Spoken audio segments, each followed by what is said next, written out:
الہی یہ کس نگر کے وسیق ہوتے ہیں۔ نماز سے فارغ ہوئے تو ہم ٹٹو سائیں کے پاس آ کر بیٹھ گئے۔ بابا رحمت سائیں نے بڑے ادب سے سوال کیا اور پولے پولے پاؤں دابنے لگے۔ ادھر کوئی حرکت نہ وعلیکم السلام کی برکت، جیسے محض خالی جسم پڑا ہو اور اندر جان اور روح موجود نہ ہو۔ میرے جی میں بھی آیا کہ میں بھی پاؤں دابوں، مگر ہاتھ بڑھانے کی ہمت نہیں پڑ رہی تھی۔ یہی سوچ رہا تھا کہ یک بارگی ایک بھاری سا پاؤں میرے گھٹنے پہ یوں آ پڑا جیسے کسی نے پوری دھرتی کا بوجھ میری ٹانگ پہ ڈال دیا ہو۔ میں نے مسمسی سی صورت بنا کر بابا رحمت سرکار کی جانب دیکھا تو انہوں نے مسکراتے ہوئے مجھے ٹٹو سائیں کا پاؤں دابنے کا حکم دیا۔ پاؤں پیر کیا تھا، بس ہاتھی کے پاؤں، ایسا کھردرا، سخت، میلا، تلوے ٹخنے پہ بڑی بڑی سیاہ گانٹھیں، بڑے ہوئے ٹیڑھے میڑھے میل سے بھرے ہوئے ناخن، جیسے کئی برسوں سے نہانے دھونے کا تکلف نہ کیا ہو۔ طبیعت میں ایک عجیب سا تقدر پیدا ہوا۔ پاؤں سے نظر ہٹائی، بابا سائیں کی جانب دیکھا تو وہ دوسرا میل کچیل سے بھرا ہوا پاؤں اپنی گود میں رکھے ہوئے بڑے خضوع کے ساتھ نرم نرم پوروں سے داب رہے ہیں۔ چہرے پہ ایسی طمانینت اور انکسار کہ شکر مالک، آج یہ خدمت کی نعمت ہاتھ آئی۔ آنکھوں سے ٹپ ٹپ گرتے ہوئے آنسوؤں سے جیسے وہ ان کے پاؤں دھو رہے ہوں۔ میں اس دید تماشے میں مگن سوچ رہا تھا کہ مالک، یہ کس بستی کے وسنیک ہیں، یہ کیسے سلسلے اور منزلیں ہیں۔ تیرے ان پراسرار بندوں کے قول و فعل کی یہ حالتیں کم از کم میری سمجھ و عقل سے بالا ہیں۔ ہم جو دیکھتے ہیں وہ ہوتا نہیں، اور جو ہوتا ہے وہ نہ سمجھ میں آتا ہے اور نہ نظر میں۔ جو ظاہر نماز پڑھتا ہے وہ پاؤں داب رہا ہے، اور جو بظاہر غافل سویا ہوا ہے اور نماز پڑھتا نظر نہیں آتا وہ پاؤں بھی دبوا رہا ہے۔ الہی یہ کیسا تماشا عقیدت اور یقین ہے۔ جاگنے والے کو محروم دو عالم رکھا، سونے والے سے کہا جا ساری خدائی تیری۔ بابا رحمت سائیں جس انہماک عقیدت اور سرشاری سے اشکوں کے نذرانے کے ساتھ ٹٹو سائیں کے پاؤں داب رہے تھے، میرے ہاں تو شاید اس کا عشر اشیر بھی نہ ہوگا۔ بائیں پاؤں پہ میں جھکا ہوا تھا، میں بھی اپنی بساط اور اوقات سے وہی کچھ کر رہا تھا جو بابا رحمت سائیں کر رہے تھے۔ وہ اندر باہر سے بھیگے ہوئے تھے، ان کے ہاں نمناکی، انہماکی اور سرشاری تھی، جس سے میں خالی اور اندر باہر سے خشک تھا۔ ادھر سرور ہی سرور، کیف ہی کیف، اور میرے ہاں مقدر اور بے کیفی۔ بظاہر گندا بے ڈول سا پاؤں، تہ بتہ میل، کٹی پھٹی سی جلد جو شاید مسلسل ننگے پاؤں اور نہ نہانے کی وجہ سے ہو گئی تھی، ٹوٹے ہوئے ٹیڑھے میڑھے ناخن، ٹائر کی مانند سخت تلوا۔ سچی بات یہ تھی کہ میری طبیعت متلا رہی تھی۔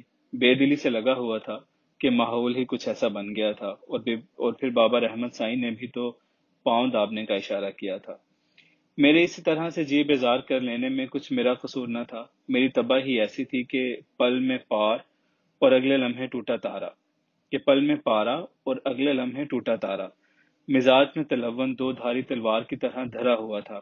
جان سے عزیز دوست کو دشمن بنانے میں صرف اور صرف 2 منٹ درکار ہوتے تھے، اور کچھ ایسی ہی کیفیت و کلفت اس سہج سمے بھی در آئی تھی۔ ادھر بابا رحمت سائیں نے بھی چپ سادھ لی تھی۔ میں رسی تڑوا کر بھاگنے کی سوچنے لگا کہ کہیں ذرا سا موقع ملے تو میں رفو چکر ہو لوں۔ اس وقت تو نہیں، لیکن بہت آگے جا کر یہ ادق بات اور باریک نکتہ سمجھ میں آیا کہ اس قسم کی روحانی کیفیت میں جہاں طالب مادیت اور ظاہریت کے حصار سے نکل کر روحانی کیفیت اور تصرفات سے ملتفت ہونے لگتا ہے، تو شیطان اسے بیزاری کی کیفیت میں دھکیلنے کی کوشش میں ذہن جھٹکے دینا شروع کر دیتا ہے۔ میرے ساتھ تو یہ ہوتا ہی رہتا ہے، شاید آپ بھی کبھی اس کیفیت سے گزرے ہوں کہ جو ہی حالت نماز میں کچھ لطف اور حضوری کی خوشبو آنے لگتی ہے تو فوراً ہی کسی فاسد خیال اور حال کی بدبو سی پھیل جاتی ہے۔ بیتی باتیں، گزرے واقعات، بھولی بسری صورتیں، ناکام عشق، لینا دینا، ذہن سے اترے ہوئے شعر، شیطان اس وقت دماغ کی اسکرین پہ ایسے ایسے ٹوٹے چلاتا ہے کہ نمازی بھونچکا سا ہو کر محض ٹکرے مارتا رہ جاتا ہے۔ قرآن الحکیم کی تلاوت، تسبیح، اذکار، نوافل یا کوئی روحانی مجلس، ہر وہ عمل یا سلسلہ جو آپ کے لیے برکت، ثواب اور خیر و خوبی کا موجب بن سکتا ہے، اللہ کی خوشنودی یا کسی بزرگ کے تصرف و فیض سے کچھ حاصل ہونا ہو، وہاں یہ ابلیس الرجیم ضرور اپنی شیطانی کارروائی ڈال کر آپ کو محروم کرنے کی بھرپور کوشش کرے گا۔ اگر دیکھے کہ مقابلہ ذرا سخت ہے تو پھر اپنے ترب کا پتہ نکالتا ہے، نفسانی تلذر تماشے کے ایسے ایسے سین فریم کرتا ہے کہ عبادت اور زیارت کرنے والے کے رونگٹے کھڑے ہو جاتے ہیں اور وہ بیچارہ تل ملا کے رہ جاتا ہے۔ راہ راست سے بہکانے کے اس کے پاس کئی رنگ ڈھنگ ہیں۔ وہ بندہ دیکھ کر اپنا داؤ آزماتا ہے، کہیں دہشت ڈالتا ہے تو کہیں وحشت آزماتا ہے، کہیں سستی پیدا کرتا ہے تو کہیں نیند کا غلبہ وار کر دیتا ہے۔ غرور و سرور، رغبت و نفرت اس کے آزمودہ حربے ہیں۔ مجھے بھی اس خبیث شیطان نے اس وقت ورغلا دیا تھا۔ سائیں ٹٹو سرکار کے بظاہر کراہت آمیز حلیے، گندے پاؤں، میل کچیل اور جسم و لباس سے اٹھنے والی بدبو سے طبیعت میں تقدر سا پیدا ہو گیا تھا، اور دل میں یہ خیال جاگزی ہو گیا تھا کہ ان کے پاؤں چھوڑ کر فوراً یہاں سے بھاگ لوں۔ اچانک میرے ہاتھوں کے نیچے ہلکی سی حرکت ہوئی، پھر کھڑپ سے ٹٹو سائیں کا پاؤں میرے ہاتھوں کی گرفت سے نکل کر بابا رحمت سائیں کی گود میں جا پڑا، جیسے قابو آئی ہوئی مچھلی لہراتی کسمساتی پھسلتی ہوئی واپس دریا میں اتر جاتی ہے اور کنارے پہ کھڑا ہوا نامراد اپنی ناکامی کے احساس سے اپنے خالی ہاتھوں کو محض دیکھتا رہ جاتا ہے۔ میں بھی اپنے ہاتھوں اور کبھی ان کے پاؤں کو دیکھتا رہ گیا۔ غیر ارادی طور پہ میرے ہاتھ پھسلی ہوئی مچھلی کے تعاقب میں بڑھے۔ بابا رحمت سائیں نے بڑی پیاری سی ملکوتی سی مسکراہٹ اور چہرے کی خفیف سی جنبش سے مجھے روک دیا۔ مچھلی دریا میں اتر چکی تھی۔ اسی کھسکتے لمحے میں مجھے اپنی حماقت اور بد نصیبی کا شدید احساس ہوا، مگر اب کیا ہو سکتا تھا؟ زمان کی حدود سے وقت، ہاتھ کی گرفت سے مچھلی، کمان سے تیر اور منہ سے بات نکل جائے تو اس کی واپسی ممکن نہیں ہوتی۔ تاب ہزیمت نہ لاتے ہوئے میں نے انتہائی بے چارگی سے بابا جی کی جانب دیکھا، پھر میری نظروں سے نظریں ملتے ہی انہوں نے اپنی آنکھوں کا حجاب دے دیا۔ میرا تو جیسے کلیجہ کٹ کر رہ گیا۔ تھوڑی دیر بعد میں نے بڑے مردہ سے لہجے سے عرض کی، سرکار، میرے لیے کیا حکم ہے؟ پھر کافی دیر تک میں ان کے جواب کا منتظر رہا، لیکن وہاں ایک خاموشی تھی۔ ہر ایک کے جواب میں خود پہ نفرتیں بھیجتا ہوا وہاں سے اٹھ آیا۔ وہ کاغذ کی کشتی، وہ بارش کا پانی۔ یہ میرے لڑکپن کی نمود و نمو کا زمانہ تھا۔ میں پرائے پھڈوں میں پاؤں پھنسانے والی بری عادت، خام خواہ پنگے لینے والی بدعت، آوارگیوں، خود سریوں اور فوق العقل و فطرت دلچسپیوں کی وجہ سے اچھا خاصا بدنام اور بدحال تھا۔ اسلامیہ اسکول کی انتظامیہ نے ہمیں زبردستی بڑی عزت سے فارغ التحصیل کر دیا ہوا تھا کہ یہ عام سا اسکول اس خاص سے بچے کے لائق نہیں۔ اسکول کے ہیڈ ماسٹر علم دین صاحب کے خیال کے مطابق اس شیطانی بچے، حالانکہ عربی کے استاد مولوی جن نے ہمیں روحانی بچہ کا خطاب دیا ہوا تھا اور ہم اسکول میں روحانی بچہ مشہور تھے، کا اس فرشی اسکول میں وہی مقام و مرتبہ تھا جو عرشی اسکول میں جناب ابلیس لعین صاحب کا تھا۔ ماسٹر علم کے مطابق فرش اور عرش کی یہ درس گاہیں ہم ایسے نابغہ روزگار تباہ ہستیوں کی دانش شیطانی کی آبکاری کے لیے چندہ موضوع و ملزوم نہ تھیں۔ بس اسی حجت کو نظریہ ضرورت بنا کر انہوں نے ہمیں اپنی اجل علم قسم کی درس گاہ سے محروم کر دیا ہوا تھا۔ وہ بڑے خلیفہ قسم کے پرانے پاپی حقہ نوش تھے، ہر وقت عطر نکوٹین کی قے آور بھیندی بھیندی بدبو میں رچے بسے رہتے تھے۔ ان دنوں ہم ایک کٹی پتنگ کی مانند ڈاواں ڈول بھٹک رہے تھے۔ دراصل یہی درس گاہ ہماری جولان گاہ تھی، جس کے عین سامنے بیری کے درخت کے بیچ بہت بڑا قبرستان، چوبے خشک و تر کا اوپن ایئر ذخیرہ اور لائسنس یافتہ ٹھیکیدار کا چنڈو خانہ تھا۔ بائیں بغل میں میوہ منڈی، دائیں جانب یتیم خانہ اور موتی محل سینما۔ اس سے ذرا آگے ریلوے اسٹیشن اور اس سے ذرا ہی پرے بازار حسن تھا۔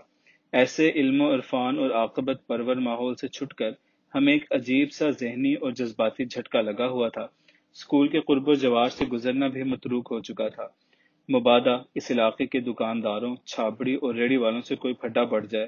دنیا کا پرانا طریقہ ہے کہ نکالے جانے والوں کی پیٹھ پہ بدخواہوں، بدخلقوں کے بڑے لمبے لیکھے نکل آتے ہیں، اور آپ کو یہ بھی پتا ہوگا کہ گھر، اسکول، شہر، ملک، نوکری اور دل سے نکالے جانے والوں کے نامہ اعمال میں وہ کچھ بھی لکھ دیا جاتا ہے جس کا علم ان کے فرشتوں کو بھی نہیں ہوتا۔ فراڈ، سکینڈل، لینے دینے کے حساب کتاب، پرانے بل، گلے شکوے، ان کی حسب نسب میں کیڑے، کوئی ناجائز بیوی بچے وغیرہ وغیرہ۔ ہمارے ساتھ بھی یہی کچھ ہوا۔ کوئی دفتر شکایات کھولے آ رہا ہے تو کوئی شکووں کے انبار لیے، کوئی پٹھوروں اور کچوریوں کے 3.25 روپے بقایا بتا رہا ہے، اور کوئی 7.5 روپے نقد دستی ادھار کا رونا لیے بیٹھے ہے۔ کئی ایک بے ایمان مکار جھوٹے اپنی کتابوں کی شکایت لے کر گھر پہنچے کہ ہم نے رعایتاً کتابیں لے کر واپس نہیں لوٹائیں۔ انہیں خدشہ بلکہ کامل یقین تھا کہ وہ کتابیں ہم نے بیچ کر کھا پی لیں یا فلمیں دیکھ چکے ہیں۔ جھوٹے کہیں کے۔ اسکول کی جانب سے امام دین ہیڈ چپڑاسی کئی بار گھر بھیجا جا چکا تھا کہ کلاس روم کے لیے چارٹ بنوانے کے لیے ہم 10 روپے لے کر علی حسین پینٹر کے پاس گئے تھے کہ وہ ہمارا رشتہ دار تھا، مگر علی حسین پینٹر کہتا ہے کہ میں الٹا اسے 2 روپے اس مد میں وصول کر چکا ہوں کہ میں اسکول سے چارٹوں کا کام لے کر دوں گا۔ امام دین چپڑاسی پچھلا حساب یعنی اسکول کی کانسی کی گھنٹی وزن تقریباً 3 کلو، جس کو ہم اپنے چچا کے ورک شاپ میں لے گئے تھے کہ اس میں برقی برمے سے نیا سوراخ ڈلوائیں گے، تاہنوز وہ ٹلی دوبارہ اپنے کھونٹے پہ نہیں لٹکی اور پانی والا آہنی پائپ کھڑکا کر کام چلایا جا رہا ہے۔ یہ واقعہ پچھلی گرمیوں کی چھٹیوں کے فوراً بعد کا تھا۔ اسکول والوں کو پکا یقین تھا کہ ہم وہ 3 کلو پکی وزنی کانسی کی ٹلی بڈھی بازار کباڑیوں کے ہاں پیتل کے بھاؤ فروخت کر کے ڈکوس چکے ہیں۔ اسی قسم کے کئی ایک الزامات، مثلاً 1-2 مرغیوں کی چوری کے چکر، کنک منڈی سے میں والد صاحب کا نام لے کر 20 سیر گندم لے آیا تھا، رحیم تیزاب والے سے 8 آنے کی پوٹاش، دودھ دہی اور مٹھائی والوں کی شکایت، آخری واردات یا الزام کہ ہم نے سویٹر بننے والی 8 نمبر کی سلائی سے دادی ماں کے صندوق کا تالا کھولا اور آب زمزم سے بھگوئے ہوئے کفن کے اندر تہ در تہ لپٹے ہوئے 20 روپے کے کرنسی نوٹ سرقہ کر لیے جو دادی اماں نے بطور مرنا جینا کفن کے اندر رکھے ہوئے تھے۔ بس ایسی اشتعال آمیز باتیں، تہمتیں سن سن کر جی جو چڑھا تو اگلی صبح چاچی کی اجازت سے لاہور جانے والی باؤ ٹرین پہ چڑھ گیا۔ جس جا پہ فقیر کی عزت سعادات پہ حرف آتا ہو، جس شہر کے لوگ الزام تراشی کو اپنا شیوا بنا لیں، چھوٹی چھوٹی باتوں کو برداشت نہ کر پائیں، مرغیوں کو انسانوں پہ فوقیت دیں، مذاق میں ہی 2-4 برس کے ادھار پہ دیوالیہ پٹوا دیں، اور سب سے بڑی بات کہ گھر والے اپنے لخت جگر کے بجائے باہر بازار والوں کی انٹ شنٹ شکایتوں اور بے سر و پا باتوں پہ کان دھر کے لتے لینے شروع کر دیں، تو ایسے گھر، ایسے بے قدر شہر اور اس بے مروت باسیوں سے تو لاکھ درجہ بہتر ہے کہ بندہ بنواس لے لے۔ لاہور شریف نہیں جس کا کوئی حریف۔ میرا خیال ہے یہ بتانے کی ضرورت نہیں کہ سیالکوٹ سے لاہور کے نواحی شہر بادامی باغ بغیر ٹکٹ سفر کرنے والے زیادہ تر یہیں اترتے ہیں۔ تک ہم ٹی ٹی سے اور وہ ہم سے کیسی دلچسپ آنکھ مچولی اور لک چھپ جانا مکئی دا دانا کھیلتے ہوئے پہنچے۔ بادامی باغ سے پیدل ٹوٹے ہوئے سلیپر گھسیٹتے ہوئے داتا سرکار رحمت اللہ علیہ کے قدموں میں پہنچے۔ فاتحے اور لنگر ناشتہ کے بعد دم کی دم کمر سیدھی کی۔ جمعرات کا روز تھا، پیچھے صحن میں قوال بیٹھ چکے تھے، طبلے پہ تھاپ پڑی تو میں اٹھ کر وہاں چلا آیا۔ تھوڑی دیر بیٹھا رہا، پھر وہاں سے چوکھٹ کی سیڑھیوں تک آیا۔ اب میری نظریں کسی اچھے جوتے کی جستجو میں تھیں۔ میرا پھٹا ہوا چپل جس کو پہن کر چلا نہیں بلکہ پاؤں کو صرف گھسیٹا ہی جا سکتا تھا، اب میں اس سے پاؤں چھڑانا چاہتا تھا۔ سائز، ڈیزائن اور کلر شیڈ مسئلہ بنے ہوئے تھے۔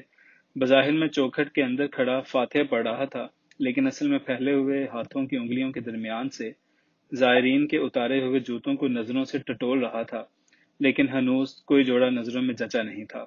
یہ تو داتا سرکار کا دربار ہے، جو جس نیت و نگاہ سے آتا ہے اسے وہی ملتا ہے، تو میں کیسے محروم رہتا۔ اچانک ایک جینٹل مین سا لڑکا آیا، شکل صورت لباس جوتے سے کسی کھاتے پیتے گھرانے کا دکھائی دیتا تھا۔ میرے قریب ہی کھڑے کھڑے اس نے اپنا قیمتی مکیشن اتاری، جرابیں نکال کر جوتوں میں رکھی اور سر پہ رومال باندھ کر اندر روزہ مبارک کی جانب بڑھ گیا۔ واہ داتا سرکار، میرا ہی سائز، سیاہ چمکدار لشپش کرتی ہوئی تقریباً 0 میٹر مکیشن، اور وہ بھی میرے پاؤں سے بالشت بھر کے فاصلے پہ، اور بھی کچھ مانگتا تو مل جاتا۔ ٹیڑھے زاویے سے دیکھا، وہ لڑکا کہیں نظر نہ آیا، اور بس یہی وہ مطلوبہ لمحہ تھا۔ مرغی چور، جوتا چور اور جیب تراش اسی زرعی لمحے کی قدر و قیمت سے خوب آشنا ہوتے ہیں۔ میں اگلی چند ساعتوں میں سیڑھیوں سے نیچے تھا اور میرے تیز تیز قدم بھاٹی چوک کی جانب اٹھ رہے تھے۔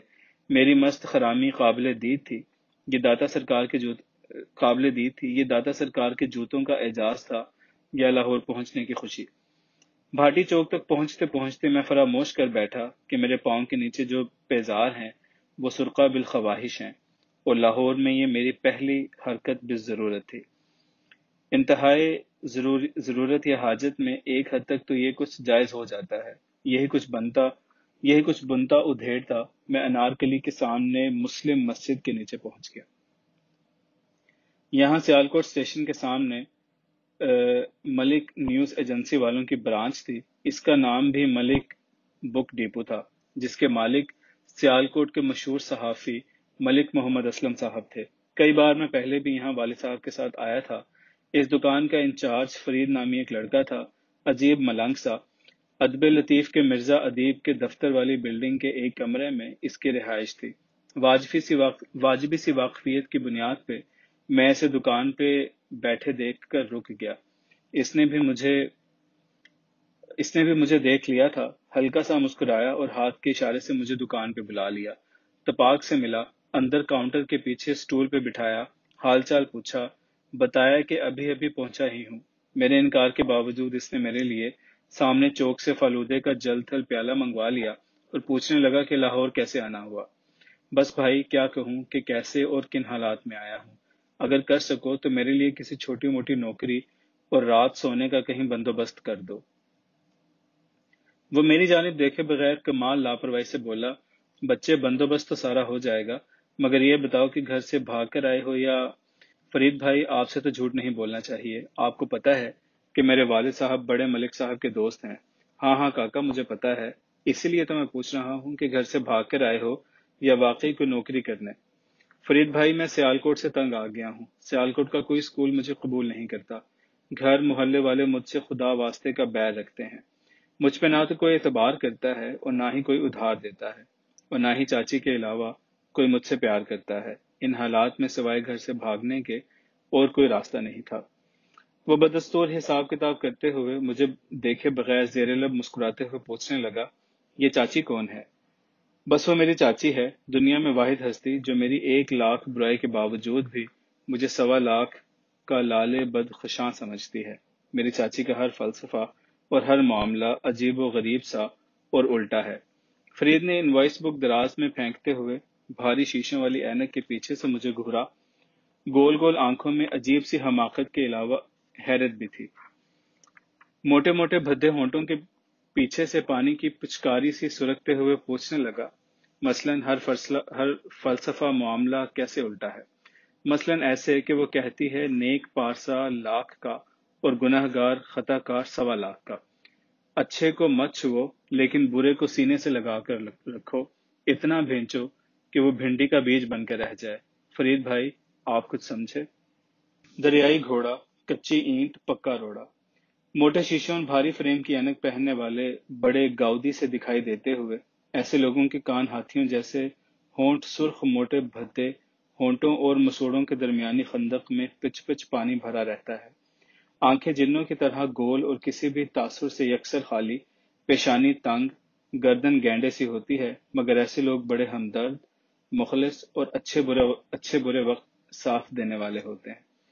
فرید بھائی بھی سراپا خلوص تھے، کھانے پینے کی ہوش نہ تن کپڑے کی فکر، گجروم بیدار ہو کر 4-5 گھٹیا قسم کی سگریٹوں کا خالصی نکوٹینی ناشتہ کرتے، پھر بیت الخلاء میں تسلی سے بیٹھ کر بسیتے خلاؤں کو گھورتے ہوئے مزید 1 آدھ سگریٹ سے خلال کرتے، بڑی تکدو اور پہلو بدل بدل کر اجابت بھاریہ سے خلاصی پا کر پستک بغل میں دابے پیسہ اخبار میں اپنی دکان پہ بیٹھ جاتے۔ ملک بھر کے اخبار، رسالے، کتابیں ادھر ادھر کرتے، گلاسوں پہ گلاس چائے، سگریٹوں کے پیچھے سگریٹ کی چین، ابھرتے سورج کی زرد کرنوں میں سفیدی کی پھٹکی پڑتے ہی یہ تام جھام سمیٹ کر ذرا سامنے دکان پر آ براجتے، پھر سارا دن سوئے سوئے کھوئے کھوئے روئے روئے رہتے، ایسے خدائی مارے دین کے ہوتے ہیں نہ دنیا کے۔ لگائی سے لگا کھاتے ہیں، نہ بھرجائی کا بوجھ اٹھاتے ہیں، وقت سے پہلے گنجے، توندیلے اور اندھراتے کا شکار ہو جاتے ہیں۔ چند لمحے مجھے گھورنے کے بعد فرمانے لگے، تمہاری یہ عجیب و غریب فلاسفر چاچی کہاں رہتی ہے اور کیا تم مجھے اس سے ملا سکتے ہو؟ نہیں، یہ نہیں ہو سکتا۔ کیوں؟ وہ آنکھوں میں حیرت کی کرچیاں دکھاتے ہوئے بولا، اس لیے کہ وہ صرف میری اپنی پیاری اکلوتی چاچی ہے۔ دوسری بات یہ ہے کہ وہ کسی دریائی گھوڑے سے نہیں ملتی۔ بے سوچے سمجھے میرے منہ سے اچانک نکل گیا تھا۔ فرید کے لٹکے ہوئے ہونٹ کے کنارے سے دہن کا فاضل پانی قطرہ قطرہ ٹپکنے لگا۔ آستین سے پہنچتے ہوئے پوچھنے لگا، کہیں تم نے مجھے دریائی گھوڑا تو نہیں کہا؟ کھٹ سے چاچی کی گھورتی ہوئی آنکھیں میرے سامنے آ گئیں۔ مجھے اپنی غلطی کا احساس ہو چکا تھا۔ پیشتر اس کے کہ میں کوئی جواب دیتا، وہی مکیشن والا لڑکا اچانک سامنے پہنچ کر دکان کے تھڑے پہ چڑھ آیا۔ اسے دیکھ کر میری تو ہوا سی لگ گئی۔ پاؤں میں پڑی مکیشن جیسے کسی فولادی شکنجے میں تبدیل ہو گئی ہو۔ یہ تو وہی داتا صاحب والا لڑکا تھا۔ وہ آتے ہی سلام دعا لیے بغیر بولا، فرید صاحب، آج کوئی انتہائی شریف آدمی میرا نیا جوتا اٹھا کر لے گیا ہے۔ وہ اپنے ننگے پاؤں دکھاتے ہوئے پھر کہنے لگا، فرید جی، میں نے ابھی اس کے پیسے بھی نہیں دیے تھے۔ پرسوں ہفتے کے روز انٹرویو کے لیے جانا تھا، آج جمعرات تھی۔ سوچا کہ چلو داتا صاحب جا کر اپنی کامیابی کے لیے التجا کرتے ہیں۔ نئے کپڑے، نیا جوتا پہن کر گیا تھا کہ داتا سرکار دیکھ کر خوش ہو جائیں گے کہ اپنے بیٹے رئیس نے بھی نئے کپڑے، نیا جوتا پہنا ہے۔ چلو اسی خوشی میں سے نوکری دلوا دیتے ہیں۔ یار فرید، اب کیا ہوگا؟ فرید سے کوئی جواب لیے بغیر وہ پھر بولا، یار اس دنیا میں کیسے کیسے لوگ ہیں، مسجد، درباروں، قبرستانوں میں بھی چوری کرنے سے باز نہیں آتے۔ انہیں کچھ خدا کا خوف نہیں ہوتا۔ فرید نے اب جواب دیا، رئیس بھائی، ضرورت اور مجبوری خود بہت بڑے خوف ہیں۔ ہو سکتا ہے کہ جس نے تمہارے جوتے اٹھائے ہوں، اسے ان جوتوں کی تم سے کہیں زیادہ ضرورت ہو۔ فرید کاؤنٹر کا دروازہ کھولتے ہوئے بولا، آؤ اندر آؤ، جوتے کو بھول جاؤ، میں تمہارے لیے فلودہ منگواتا ہوں، اور ہاں، اس سے ملو، یہ گھر سے بھاگ کر آیا ہے۔ رئیس مجھ پہ ایک اچٹتی سی نگاہ ڈالتے ہوئے اندر آ گیا۔ میں نے اپنے پاؤں مزید سمیٹ کر سٹول کے اندر کر لیے۔ میں پہلے اسے دیکھ کر قدرے حواس باختہ ضرور ہوا تھا۔ چور چور ہی ہوتا ہے، چاہے وہ کتنا ہی ہوشیار ہو، اپنے اعصاب، حواس کو قابو اور حالات پہ گرفت رکھنے والا ہی کیوں نہ ہو۔ پھر میں رئیس کی گفتگو سے متاثر بھی ہوا اور اپنے تئیں ایک فیصلہ بھی کر چکا تھا۔ انسان جب مائل بکرم ہوتا ہے یا بھلائی یا نیکی کی جانب راغب ہوتا ہے، مثبت سوچ پکڑ لیتا ہے، تو اس کے اندر لامحالہ ایک جذبہ اور قوت غیر متزلزلہ سی اود آتی ہے۔ جرأت اظہار بیدار ہو جاتی ہے، ضمیر مزید روشن ہو جاتا ہے۔ ایسے میں وہ اپنے جرم یا غلطی کے اعتراف میں کوئی جھجک محسوس نہیں کرتا۔ اخلاقی جرأت کی روشنی میں وہ اپنی غلطی تسلیم کر لیتا ہے اور یہیں سے اس کی جیت شروع ہو جاتی ہے۔ انسان تو انسان، اللہ بھی خوش ہو کر اسے معاف کر دیتے ہیں۔ میں نے مسکراتے ہوئے زبان کھولی، رئیس بھائی، آپ تو بڑے بھلے انسان دکھائی دیتے ہیں۔ جوتا چور کو کم از کم آپ کے ساتھ ایسا سلوک نہیں کرنا چاہیے تھا۔ پھر بھی آپ اس گدھے کو معاف کر دیں۔ اللہ درگزر کرنے والوں سے بھی درگزر کا وعدہ کرتا ہے۔ اور ہاں، اگر میں آپ کو ویسے ہی جوتے کا جوڑا پیش کر دوں تاکہ آپ ہفتے کو انٹرویو کے لیے جا سکیں تو؟ اب فرید بولا، معلوم ہوتا ہے کہ تم گھر سے کوئی مال وال بھی چرا کر لائے ہو۔ میرے کسی جواب سے پہلے رئیس مجھ سے مخاطب ہوا، بھائی تم تو خود بھی میری طرح گھر سے بھگوڑے ہو، مجھے نئے جوتے کہاں سے خرید کر دو گے؟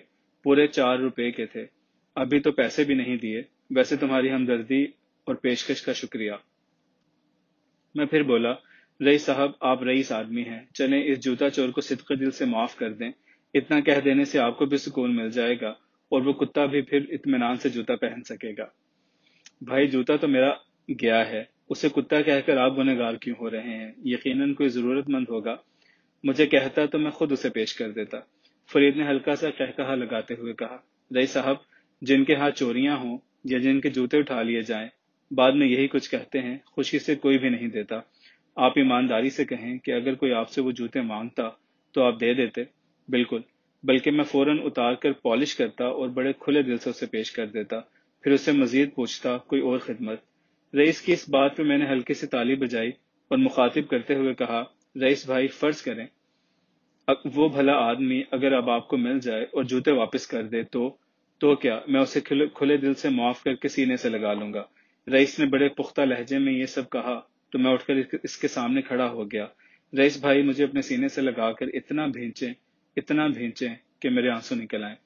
وہ چند لمحے مجھے گھورتا رہا، آخر نفی میں سر ہلا کر مجھے سینے سے لگا لیا، پھر مجھے جدا کرتے ہوئے کہنے لگا، لو لگا لیا سینے سے، اب بولو۔ بولنا کیا؟ اب بولنے کہنے کے لیے رکھا بھی کیا ہے؟ میں نے جھک کر جوتے اٹھائے، اپنی آستین سے انہیں صاف کیا، پھر نیچے جھکا اور اس کے پاؤں میں پہناتے ہوئے کہا، لو میرے دوست، تم بھی کیا یاد رکھو گے کہ کس رئیس سے پالا پڑا ہے۔ رئیس کے پلے کچھ نہیں پڑا تھا کہ یہ سب کچھ کیا ہو رہا ہے، بس وہ بٹ بٹ مجھے دیکھے جا رہا تھا۔ اب فرید کے بولنے کی باری تھی۔ اوئے ڈرامے بازو، کچھ میرے پلے بھی ڈالو۔ میں نے داتا صاحب والا قصہ میں نوان بیان کر دیا اور صدقے دل سے معافی چاہتے ہوئے کہا، رئیس دوست دیکھو، اگر یہ سب کچھ ظہور پذیر نہ ہوتا، یعنی جوتے درمیان میں وسیلہ اور ہیلا نہ بنتے، تو مجھے تم جیسا بیبا اور نیک خو دوست کیسے نصیب ہوتا۔ پتہ نہیں رئیس کی کون سی رگ کھل گئی تھی کہ اسے ہچکیوں کے ساتھ جیسے کانپا سا لگ گیا تھا۔ بید مجنوں کی مانند لرزتے کانپتے اس نے مجھے ایک بار پھر سینے سے چمٹا لیا۔ اب شاید میری باری تھی۔ وہ جیسے میرے سینے میں گھسا پڑا تھا، دل کسی مینڈک کی مانند پھدک رہا تھا۔ پھر نہ جانے کیا ہوا کہ میری آنکھوں میں بھی برکھا روت اتر آئی۔ فرید اگر ہمارا جوڑ نہ چھڑاتا تو ہم دونوں آپس میں ویلڈ ہو گئے ہوتے۔ وہ ہمیں گھرکیاں دیتے ہوئے کہہ رہا تھا، اوئے پاگلو، کیا ہو گیا ہے تمہیں؟ بندے بن کر آرام سے بیٹھ جاؤ، ایسا نہ ہو کہ یہی پاؤں کے جوتے تمہارے سروں پہ پڑیں۔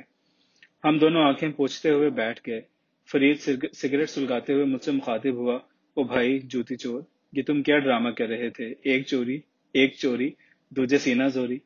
اوے منحوسو، یہاں رونے اور سینے لگنے کا کون سا موقع مقام ہے؟